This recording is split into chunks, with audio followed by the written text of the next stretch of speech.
پیش کرتے ہیں جو محبت، عشق، توکل، قناعت، شکر گزاری اور پرہیزگاری کی اس منزل پر تھیں جہاں قدرت ان کی رضا کی متلاشی تھی، جو گوہر گنج مانی تھی، مظہر تجلیات یزدانی تھی، پیکر نورانی تھی، جن کا عشق لاسانی، جن کا زہد و تقوی لافانی، جن کا سرمایہ یاد الہی، جن کا خزانہ ذکر الہی، جن کا گنجینہ عشق الہی، جن کا دل عشق و محبت سے لبریز اور جن کا کردار انتہائی اثر انگیز، تکالیف، دکھ اور آلام سے آزمائی گئیں مگر استقامت کی عظیم منازل پر پائی گئیں۔ یہ وہ ہستی ہیں ناظرین بصرہ کے نہایتی متقی و پرہیزگار زاہد حضرت شیخ اسماعیل رحمۃ اللہ علیہ کے آنگن میں چمکنے والا یہ مہتاب، جس کی بشارت خود نبی کریم صلی اللہ علیہ وآلہ وسلم نے خواب میں دی۔ فنا فی اللہ کے مقام پر فائز پہلی اور دوسری ہجری کی یہ وہ بزرگ ہستی ہیں ناظرین، صدی ہجری کی وہ بزرگ ہستی ہیں جو انتہائی بلند پایا ہستی ہیں، جنہیں دنیا انتہائی ادب سے حضرت رابعہ بصری رحمۃ اللہ علیہ کے نام سے یاد کرتی ہیں۔ آپ رحمۃ اللہ علیہ نے ناظرین تصوف کی دنیا میں ایک نئے مکتبہ خیال کی بنیاد ڈالی، خوف و حزن کی بجائے عشق و محبت پر زور دیا۔ آپ نے بتایا عبادت تجارت نہیں ہے، عبادت کا مقصد اللہ کی خوشنودی ہے، جو عبادت کسی لالچ یا خوف سے کی جائے وہ عبادت نہیں ہے، محض دھوکہ ہے، ایسی عبادت خود کو دھوکہ دینا ہے۔ تسلیم و رضا میں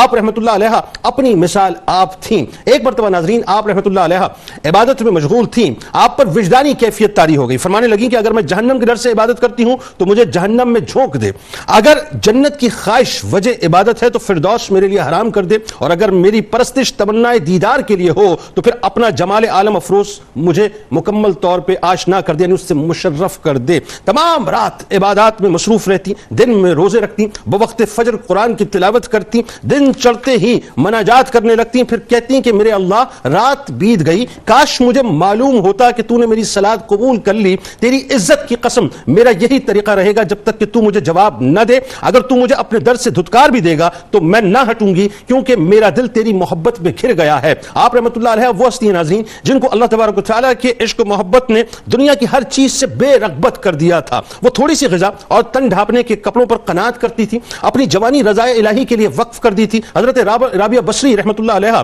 دن رات میں 1000 رکعت ناظرین نماز ادا کرتی تھی۔ لوگوں نے اس کی وجہ دریافت کی تو فرمایا کہ میرا منشا ثواب حاصل کرنا نہیں ہے، میں ہادی برحق محبوب الہی صلی اللہ علیہ وآلہ وسلم کو خوش کرنے کے لیے ایسا کرتی ہوں تاکہ وہ دوسرے انبیاء سے فرما سکیں کہ میری امت کی اس عورت کی طرف دیکھو کہ اس کا عمل کیا ہے، یعنی رضا محمد صلی اللہ علیہ وآلہ وسلم حضرت رابعہ بصری رحمۃ اللہ علیہ کا مقصود تھا، اور روز جزا ملاقات کی آپ متمنی تھیں۔ اکثر کہا کرتی تھیں کہ میں جنت کے لیے عبادت نہیں کرتی بلکہ محبت کی وجہ سے عبادت کیا کرتی ہوں۔ آپ رحمۃ اللہ علیہ تصوف کی دنیا کی وہ عظیم ترین خاتون ہیں جو دن رات اپنی دنیاوی مالک کے گھر میں کام کاج کرتی تھی اور تھکاوٹ سے چور ہونے کے باوجود شب بھر اللہ تبارک و تعالیٰ یعنی اپنے حقیقی مالک کی بارگاہ میں حاضر رہا کرتی تھی۔ 9 برس کی عمر میں ناظرین حزن و ملال، والدین کی ہمیشہ کے لیے جدائی، بہنوں سے بچھڑنا، ظالم آقا کی غلامی، کوئی شے بھی اس گوہر نایاب بننے سے نہ روک سکی۔ اپنی دنیاوی آقا سے رہائی پا کر آپ اپنی علمی تشنگی بجھانے کے لیے بصرے سے کوفہ تشریف لے گئیں۔ کوفہ اس وقت ناظرین آپ جانتے ہیں کہ تعلیمی میدان میں سورج کی مانند چمک رہا تھا۔ آپ نے اس روشنی سے اس قدر اپنے آپ کو منور کیا کہ آپ رحمۃ اللہ علیہ کے معاصر فقی اور محدث آپ کی مجلس میں حاضر ہونے کو باعث فضیلت سمجھا کرتے تھے۔ حضرت سفیان ثوری رحمۃ اللہ علیہ جیسے معتبر اور جید محدث عقیدت سے سیدہ کی بارگاہ میں حاضر ہوا کرتے تھے۔ حضرت رابعہ بصری علیہ انتہائی